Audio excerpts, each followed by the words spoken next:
está no livro de Daniel, capítulo 1.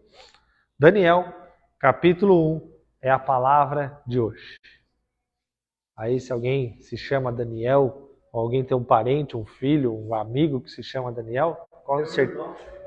Tem um irmão que chama Daniel, tem um tio que se chama Daniel. Tem os amigos, tem os irmãos em Cristo, irmãos de família, estão aí tudo junto nesse maravilhoso livro do Daniel, que aqui está projetado, né, no nosso telão aqui, para facilitar a leitura por meio dos irmãos. Daniel, às vezes, é um livro que, se a gente não está muito familiarizado com ele, é meio chato de achar na Bíblia, né? Mas a gente acha. Lá no Antigo Testamento, depois de Ezequiel e antes de Oséias, se é que isso ajuda alguma coisa. Mas Daniel, capítulo 1. Por isso que é bom o celular, né? O celular, a gente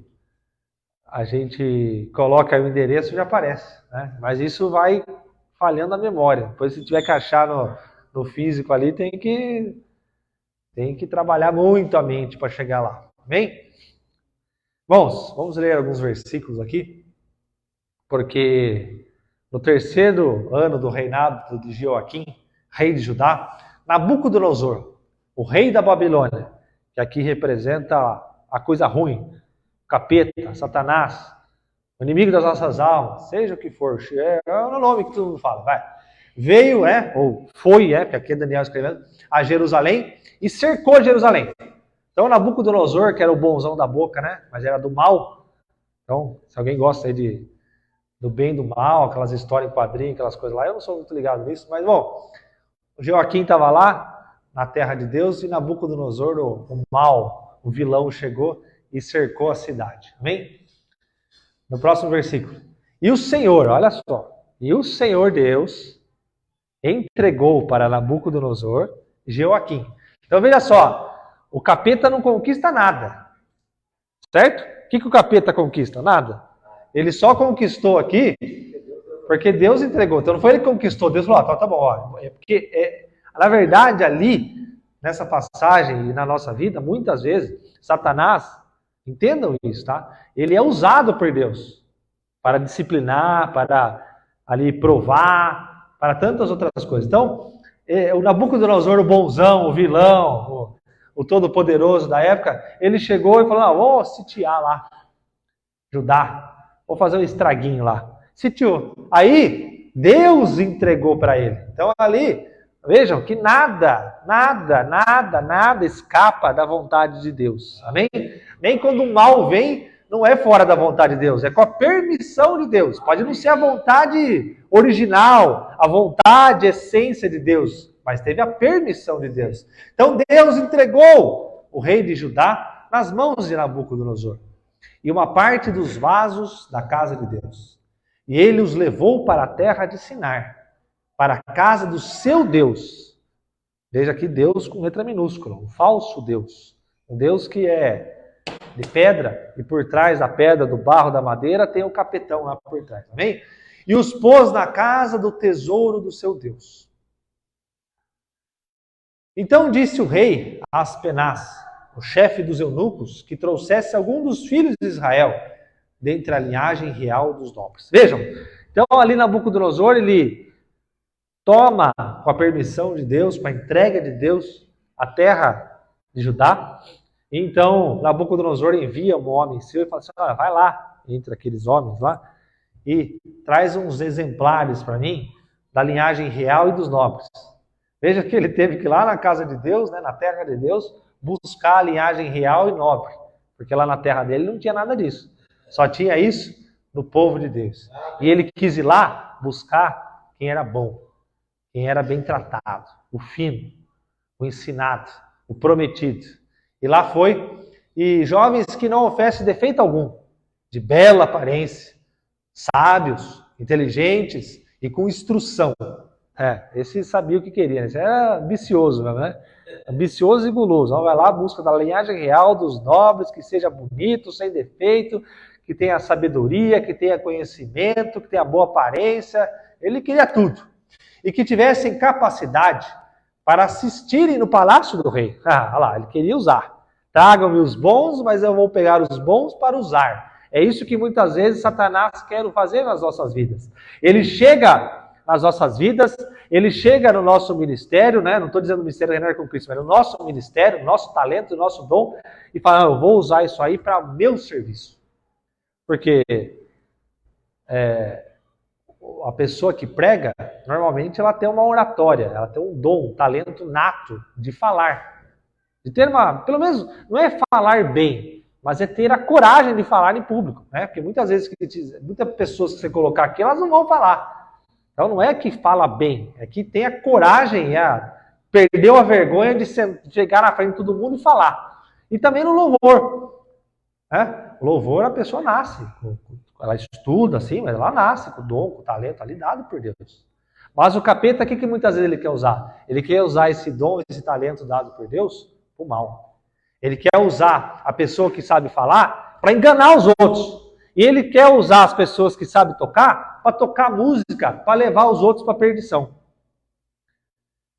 Porque o louvor e a música, em geral, tem um poder muito grande. Hoje foi falado aqui que a música do mundo, essa música secular, do carnaval, axé, sei lá o quê, não tenho nada contra, né? Mas, com todo respeito.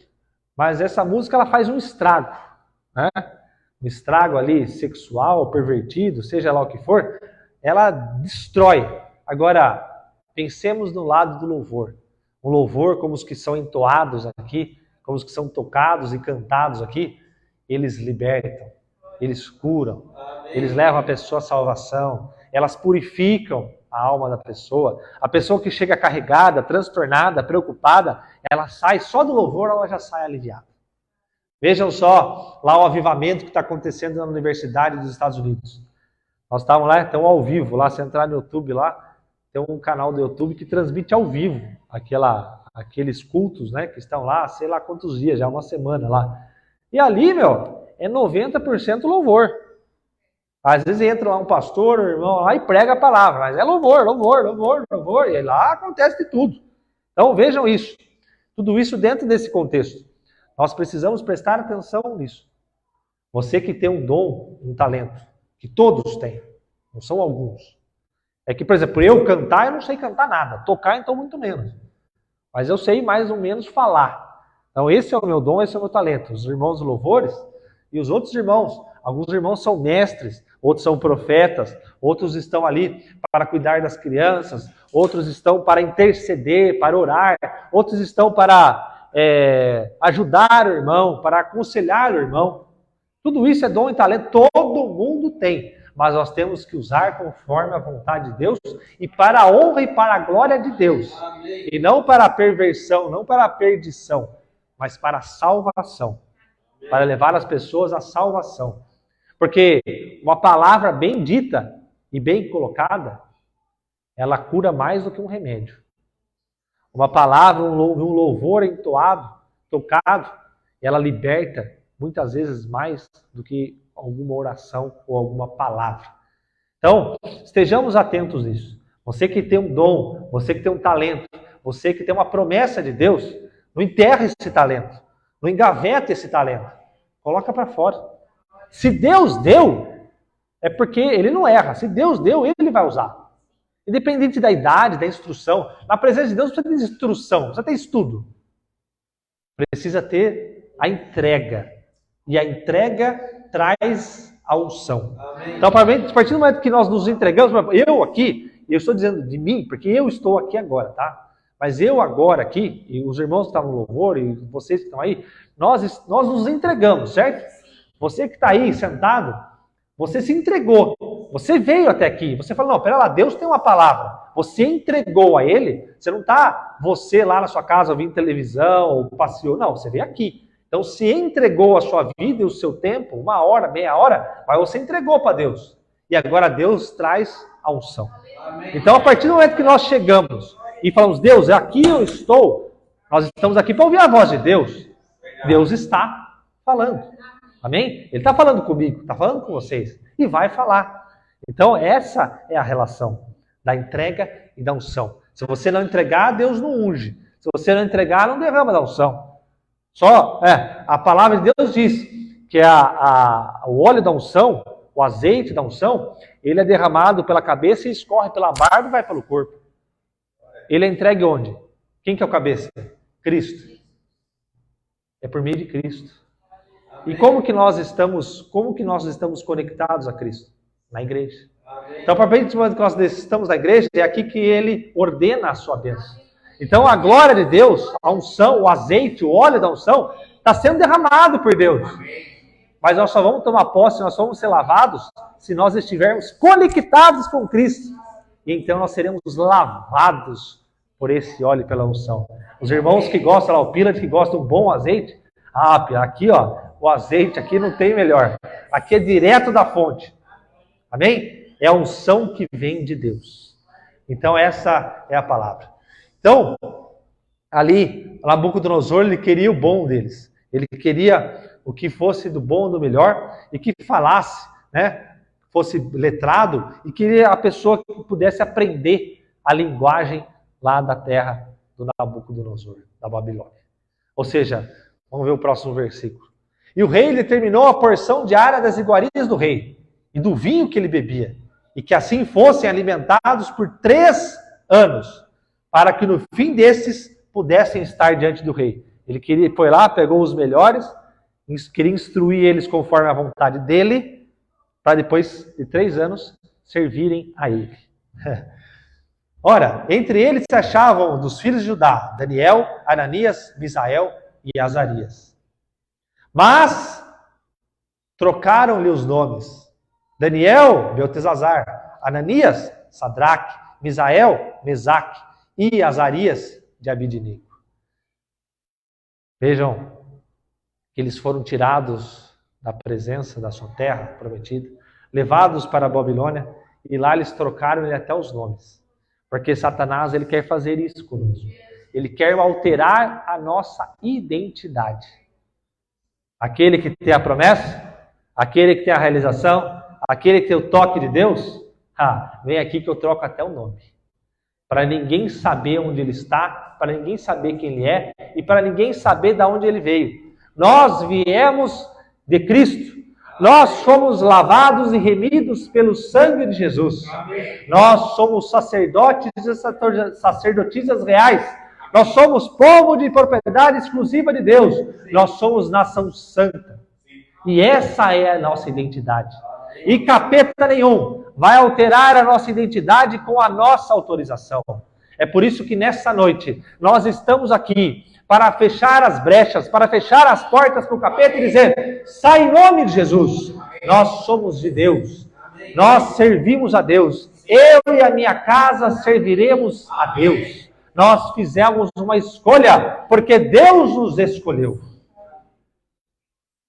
Nós amamos porque Deus nos amou.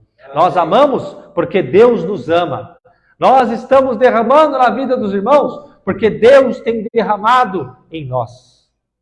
Não permita, irmão, por mais que seja difícil, por mais que você não enxergue o propósito de Deus para a sua vida, não permita que Satanás entre por essa brecha e faça um estrago. Entregue a sua vida realmente a Deus. Confie nele e saiba que ele é poderoso para fazer e operar em nós. Amém? Aleluias. Daniel, porém, propôs no seu coração não se contaminar com a porção das iguarias do rei, nem com o vinho que ele bebia. Portanto, pediu ao chefe dos eunucos que lhe concedesse não se contaminar. Veja que o rei ali pegou do vinho, do banquete dele, e colocou à disposição. Ele colocou à disposição daqueles meninos coisas boas, caras, valiosas, preciosas, raras, que só tinha lá na presença do rei, mas ninguém tinha. Vejam que é isso que Satanás faz. Ele vem com uma bandeja de ouro, cheia, ali de iguarias, de coisas gostosas, atraentes, bonitas, gostosas ao paladar, e fala: coma disso, se alimente disso, viva disso, e você vai estar na presença do rei. Mas quando nós temos a sabedoria que vem de Deus, e nós já falamos aqui, 1 Coríntios 2,16, nós já temos a mente de Cristo. Ali Daniel é como se fosse uma figura disso. Um cristão que tem, que sabe, que sabe que tem a mente de Cristo. Ele coloca no seu coração não se contaminar do banquete do rei. Ele não se contamina. Porque na aparência nós queremos, mas no espírito nós não podemos aceitar. E ele, com sabedoria que vinha de Deus, Daniel colocou isso no coração. O que era mais fácil? Ele já estava fora da terra dele. Ele não sabia o castigo que poderia vir. Era mais fácil ele aceitar as iguarias do rei. Mas ele teve a sabedoria. Ali Deus falou ao coração dele. Não, você não vai se contaminar. É gostoso? É. Tem coisas que o capeta traz para nós que aparentemente, carnalmente, humanamente é gostoso. Mas o fruto espiritual é nulo, é podre, ele mata. E se nós não tivermos a sabedoria, nós morreremos espiritualmente. Mas nós já temos a mente de Cristo e nós estamos atentos à voz de Deus, não? Então nós não nos contaminaremos com a porção das iguarias do rei. Amém? E Deus fez com que Daniel achasse graça e misericórdia diante do chefe dos eunucos. Ali Deus usou todo o cenário. Ele usou Daniel, usou o chefe dos eunucos para autorizar Daniel a não se contaminar. Ou seja, ele teve uma autorização. Ele não foi castigado. Ele não foi morto. Ele não foi preso. Não. Deus tocou no coração do chefe dos eunucos para que ele permitisse isso. A palavra de Deus diz que nas mãos de Deus está o coração do rei. E ele, Deus, direciona aquele coração do rei para onde ele quer. Amém. Então, irmãos, por mais poderosa que pode ser a pessoa, por mais difícil que possa ser a situação, mas eu vou ter que enfrentar, eu estou falando dentro de um contexto espiritual, tá? Vou ter que enfrentar essa situação, eu vou ter que enfrentar aquela pessoa é dura na queda, aquela pessoa lá tem um coração duro. Mas, irmãos, não se preocupe, não perca tempo com a pessoa. Saiba que o coração daquela pessoa, por mais perdida que ela seja, por mais que ela negue a Deus, Deus tem o controle daquele coração. Porque Deus tem o controle de tudo. Deus não tem só o controle dos nossos corações aqui que somos salvos. Ele tem o controle do maior homicida do mundo, do maior traficante do mundo, do maior pedófilo do mundo. Ele, querendo ou não Deus tem ele. É que ele não quer Deus, mas Deus controla aquela vida. Então, diante de uma situação, diante de uma pessoa perigosa, nossa, como que eu vou pregar o evangelho para essa pessoa? Como que essa pessoa vai mudar? Como essa pessoa vai ser transformada? Porque pela sua oração, e a oração do justo muito pode em seu efeito. A sua oração toca a Deus, e Deus vai até aquela pessoa e muda o coração daquela pessoa. Deus leva o coração daquela pessoa para onde Ele quer. É aquela pessoa que você fala, nossa, mas ele é duro igual a pedra. E de repente aquele coração se quebranta. Se quebranta por quê? Porque Deus entrou naquela feixe, naquela brecha e fez o trabalho. Então nessa noite, saiba que Deus está tocando nesses corações de pedra, nesses corações enfurecidos, nesses corações que parece que a palavra de Deus não penetra, que o amor não penetra. A palavra parece que só o ódio penetra. Parece que só o ódio entra naquela vida. Parece que só o ódio sai daquela vida. Mas é nessa noite Deus está dizendo a nós, não. O meu amor é para todos. O meu filho Jesus morreu e verteu o sangue naquela cruz por todos vocês. E a obra de Deus, ninguém pode parar. A vida que Deus toca, não tem como frear. O toque de Deus amolece qualquer coração. Quebranta qualquer vida e muda qualquer situação. Creiam nisso. Saibam disso, meu irmão. Tome posse disso em nome de Jesus. E disse o chefe dos eunucos a Daniel: tenho medo do meu Senhor, que determinou a vossa comida e a vossa bebida, pois veria ele os vossos rostos mais abatidos do que os outros jovens da vossa idade. Assim porieis em perigo a minha cabeça para com o rei. Ele ficou com medo, mas ele autorizou. Então disse Daniel ao despenseiro, sobre Daniel, próximo versículo: experimenta, peço, os teus servos 10 dias, e que se nos deem legumes a comer e água a beber. Veja que ali, quando Daniel chegou no chefe dos eunucos, ele ficou com medo.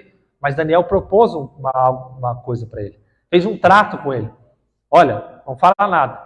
Alimenta nós aqui, separados de todos, nós vamos comer só legumes e beber água. Você sabe o que é isso espiritualmente? É como se nós hoje, nós abríssemos mão das iguarias do rei e vivêssemos pela fé. Ali, legumes e água representavam fé. Eles estavam vivendo pela fé. Porque como que uma pessoa que vive só de legumes e água vai ter uma boa aparência depois de 10 dias naquele contexto?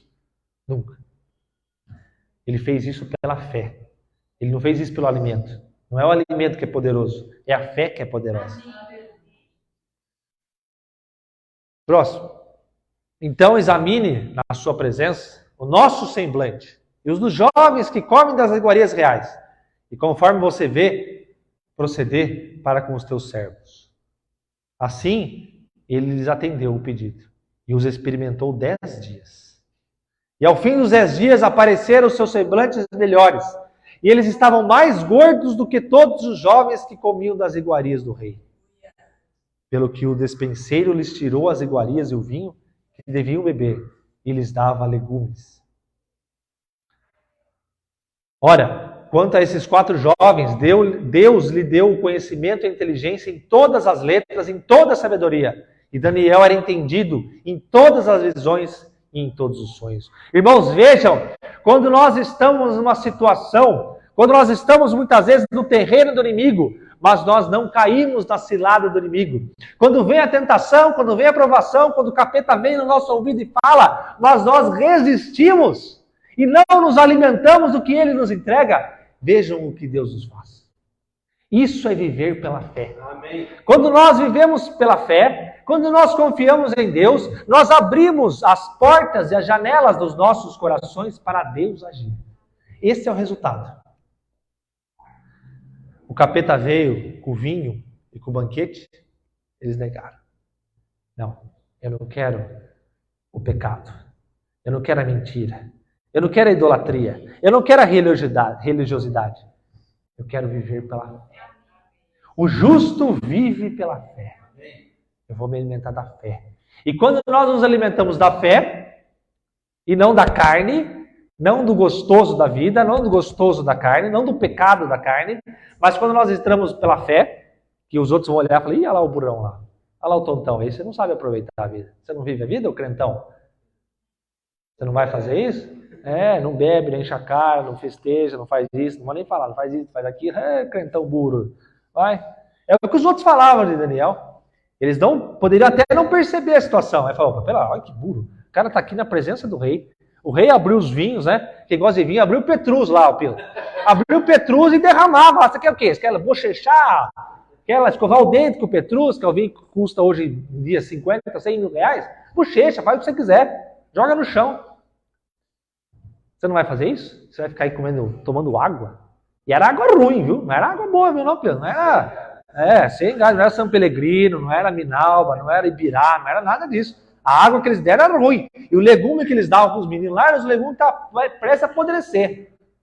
Mas eles faziam isso pela fé. Eles não viam o visível aos olhos, o gostoso no paladar. Eles viam o visível aos olhos. Eles não se alimentavam daquilo que era passageiro e palpável. Eles se alimentavam daquilo que era eterno e irrenunciável. Eles viviam e se alimentavam pela fé, das promessas de Deus, da palavra de Deus, porque eles sabiam que ali, naquela posição, focados em Cristo, olhando para Cristo e não para a tempestade, não para a água, eles sobreviveriam, e mais, sobreviveriam com excelência. E aqui está o resultado de quando nós rejeitamos o pecado da carne e vivemos pela fé. Deus nos dá o conhecimento e a inteligência em todas as letras. Não é estudo, não é preparo, não é livro, é Deus nos capacitando. E mais, hoje nós temos mais do que Daniel tinha naquela época. Por mais espiritual que Daniel fosse, Daniel jamais teve, por um dia da sua vida, por uma fração de segundo, o Espírito Santo habitando dentro dele. O Espírito Santo podia vir sobre ele, mas não habitava nele, porque Jesus não havia morrido na cruz e sido glorificado à destra do Pai. O Espírito Santo só começou a habitar dentro de um salvo, dentro de um cristão, depois que Jesus foi glorificado. Antes não. Podia ser Elias, Abraão, Moisés, Isaías, Jeremias, João Batista. É dali para frente. É Jesus glorificado e então o Espírito Santo habitando dentro de nós. E nós, cada um de nós aqui, nós temos o Espírito Santo habitando dentro de nós. Então, quando nós fechamos a porta para o pecado e abrimos a porta pela fé em Cristo Jesus derrama nas nossas vidas. Transborda nas nossas vidas da presença, da palavra, da unção, da sabedoria, do conhecimento. E ninguém pode deter aquele que está inclinado para o Espírito. Os homens mais poderosos desse mundo, as mulheres mais poderosas, não foram aqueles que conquistaram o reinado. Não foi a rainha Elizabeth, não foi o rei Nabucodonosor, não foi alguém que fez doutorado, mestrado, PhD, não é aquele que vive estudando. Tudo isso é bonito, tudo isso é lindo, mas é aquele que abriu o coração para Deus e falou: Deus, derrama da tua sabedoria em mim. E Deus se faz presente e derrama da verdadeira sabedoria e do verdadeiro conhecimento em todas as letras. Nós podemos conversar com qualquer um, com o rico, com o pobre, com o letrado, com o ignorante, com o mentiroso, com o verdadeiro, com o ladrão e com o bonzinho. Nós conhecemos, nós temos sempre uma palavra a derramar na vida das pessoas, nós temos o remédio que sai da nossa boca, nós temos a oração que é poderosa, a intercessão que muda o destino de uma vida, nós temos dentro de nós a intercessão, a oração, a palavra de Deus. Profetizar é falar a palavra de Deus.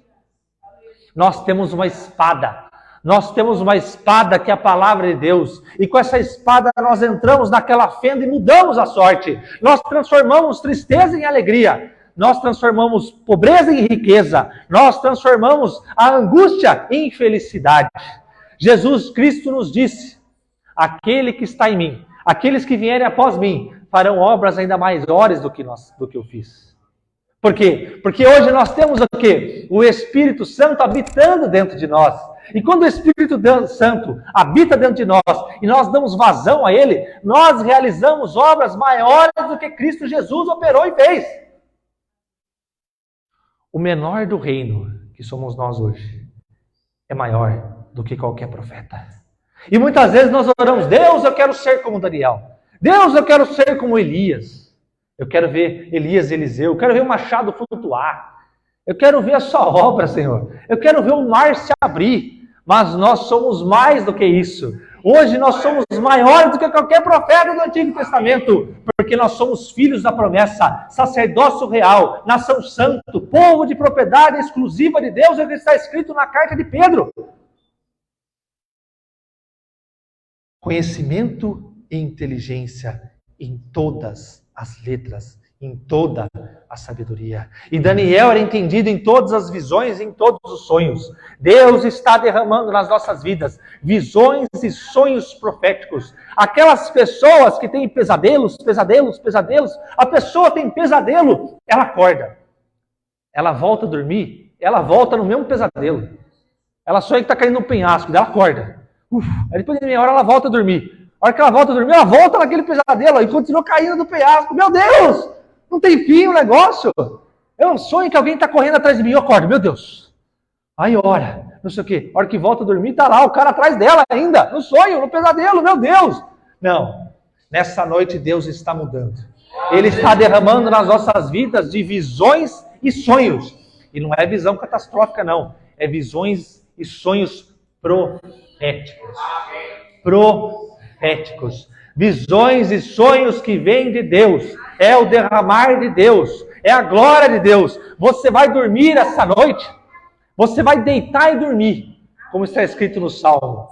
Você vai deitar e dormir. Deitar e dormir. Não vai ficar rolando de um lado para o outro, contando carneirinho. Se tiver que contar carneirinho, não conta carneirinho, não. Ora a Deus. Tá? Porque Ele vai te dar o sono. E quando você dormir, você vai ter sonhos e visões proféticas. Deus vai mudar a atmosfera do seu quarto, a atmosfera da sua mente. Aquela mente que está ali perturbada, não digo perturbada de estar tomada por espíritos malignos, não, tá? Perturbada de estar ali, preocupada, dá até gastrite, dá gastura, aquele negócio fica subindo e descendo, você fica com medo, você fala, mas o que vai ser? Mas o que eu vou fazer? Meu Deus, amanhã isso, amanhã aquilo, não, porque não sei quem, que não sei quem falou, não sei o que lá, porque agora tem que fazer isso. Não, porque o médico falou, para! Sonhos e visões com entendimento. Porque não adianta nada Deus nos dar visões e sonhos se nós não tivermos entendimento. Mas não, Deus está dando entendimento. Nós vamos sonhar e ter visão, nós vamos saber o que é aquilo por meio de Deus. Sabe, irmãos, essa é a palavra que Deus nos preparou. Eu nem vou falar muito mais. Não é a palavra do pastor, não guarda isso, esquece. Guarde a palavra que Deus derramou no seu coração. Porque às vezes, o irmão José ali, ele derramou uma frase. Para a irmã, ele pode ter derramado uma outra frase, uma palavra, um toque. Para o outro irmão, ele pode ter usado o louvor. Glórias a Deus. Então, não é o pastor, não é o levita, não é não sei quem, tá? É a glória de Deus. É a palavra de Deus. É o propósito de Deus. Queria convidar aqui a nossa